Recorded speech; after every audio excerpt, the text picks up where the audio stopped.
So here's how you pull the report from PowerSchool to find learning mode preference for scholars.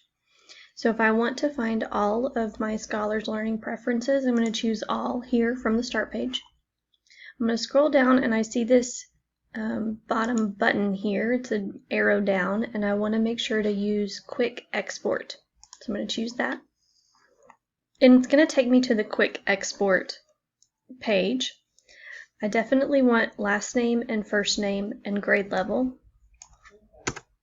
And I also want remote learning preference or return to school preference.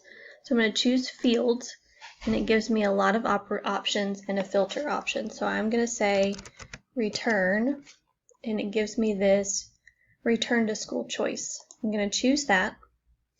And then you can choose other things that you want as well, as far as like contact information or whatnot. I'm going to submit this.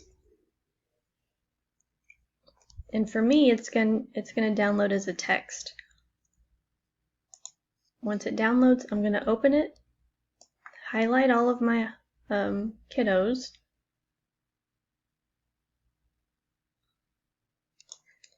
copy, and then pull up an Excel page or a new Excel page, and I'm going to paste it in there. And it gives you the columns last name, first name, grade level, and return to school choice, the things that you put in the fields. And that's it. If you want to see a kiddo by name, what they chose from the start page, you can go to any scholar and go to Custom Screens and 2021 Return to School, and it's right here.